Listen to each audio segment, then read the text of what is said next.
नमस्कार दोस्तों, आपका भानु स्वास्थ्य केंद्र में बहुत बहुत स्वागत। दोस्तों आज मैं आपको जो भी L4, L5 या S1 या सर्वाइकल स्पॉन्डिलाइटिस से भी आप जो रोगी ग्रसित हैं, इस वीडियो को आप कृपया पूरा देखें, क्योंकि बहुत सारी ऐसी बारीकी इस वीडियो के अंदर मैं बताने जा रहा हूं जो शायद आज तक ना किसी ने बताया है ना बताया होगा।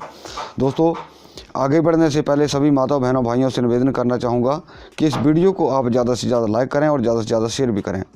दोस्तों दरअसल में ये जो जितना भी हमारा सर्वाइकल स्पॉन्डिलाइटिस या डिस्क प्रॉब्लम है और जितने भी हमें जॉइंट्स पेन हैं, दरअसल में कारण एक ही है, बाय यानी कि बात रोग। तो पहले ये बहुत कम चीज़ें हुआ करती थी। इसकी वजह है एक, जैसे आजकल सर्दियों का मौसम है, आपको पता है। तो पहले के बुज़ुर्ग क्या करते थे सर्दियों में, जैसे कच्ची हल्दी निकालते थे खेतों में से और उसको भूनते थे, उसमें जो गरी मेवा, बादाम, छुहारे इत्यादि डाल के उसका एक मिक्सचर तैयार करते थे या अलसी का तैयार करते थे, यानी कि 3-4 किस्में ऐसी चीज़ें तैयार करते थे।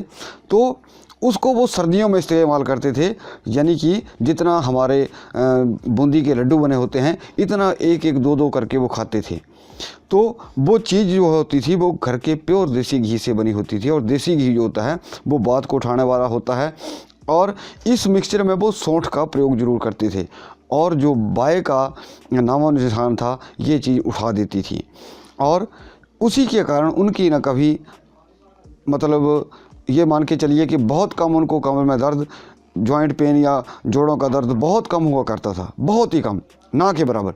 लेकिन आजकल ऐसा कोई घर नहीं होगा जिसके घर में कोई कमर का दर्द वाला ना हो, या सर्वाइकल स्पॉन्डिलाइटिस वाला या डिस्क प्रॉब्लम से ऐसा रोगी ना हो, या जिसको प्रॉब्लम ना हो, ऐसा कोई घर नहीं है।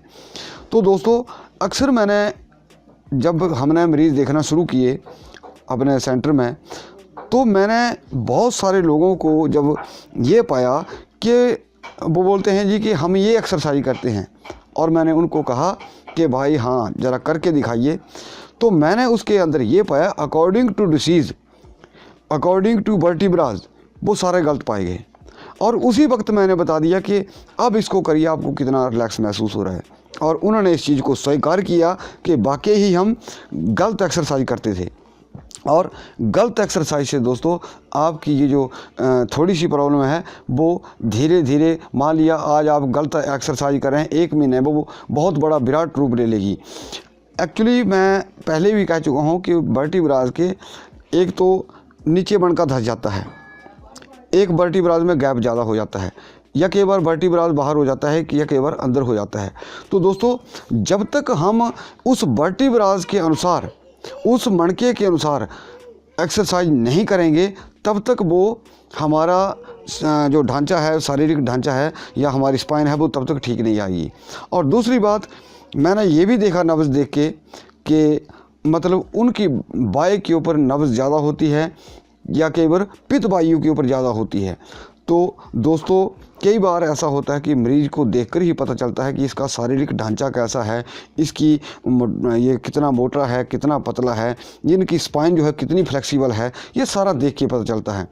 तो दोस्तों मैं आज आपसे ये विशेष निवेदन करना चाहूँगा, दवाई की कोई बात नहीं है, दवाई आप ना लो या लो वो बात नहीं है। और मेरे पास आप किसी भी संडे को आ सकते हैं, और इस चीज़ को एक्सरसाइज का सुधार तो आप कम से कम कर ही सकते हो। और दोस्तों जो मैं चीज़ें आपको हर वर्टिब्राज से संबंधित होने वाले रोगों के बारे में बताता हूं, दोस्तों आपको कोई नहीं बताएगा, ना कोई बताता है, ठीक है। तो कहने का मकसद ये है मेरा कि कम से कम आप अपनी प्रॉब्लम को घटाने की बजाय बढ़ाइए मत, और मेरे पास एक बार कम से कम आइए, अपनी उस एक्सरसाइज का सुधार कर लीजिए। कम से कम मुझे पता लगे, कई बार मैंने ऐसे मरीज़ देखे हैं उनकी वर्टिब्राज जो हैं वो अंदर की तरफ भी धंसे हैं, और ऊपर से क्या है कि वर्टिब्राज का जो गैप है वो भी कम हो गया है।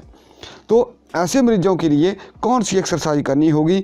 तो दोस्तों होता क्या है कि वीडियो के अंदर ये चीज़ शूट आउट करना बहुत मुश्किल होता है। अगर शूट आउट भी कर दिया जाए, मान लिया मैं डेमो वीडियो आपको दिखा भी दूँ कि हाँ ऐसे करना है, लेकिन जो आपकी नब्ज़ है वो तो अपना वीडियो के थ्रू नहीं हो सकता।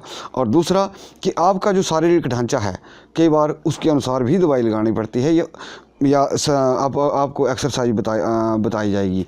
तो अगर मान लिया कोई आदमी बहुत मोटा है तो उसके लिए मोटे के हिसाब से उसको एक्सरसाइज बताई जाएगी, प्लस अगर आपको दवाई लिखानी है तो आप दवाई भी लिखा सकते हैं कि हाँ हमें ये आप दवाई लिख दी है। ऐसा कोई ही नहीं है कि हाँ मेरे पास आपको आना ही है, लेकिन आना इसलिए बोल रहा हूँ कि कम से कम उस गलती को आप ना करें। क्योंकि मैंने बहुत सारे आज तक तभी मैंने ये वीडियो डाला कि मैंने बहुत सारे ऐसे लोग देखे हैं। अभी मेरे पास एक DPEd लड़का है, हमारे हिमाचल प्रदेश से आए थे।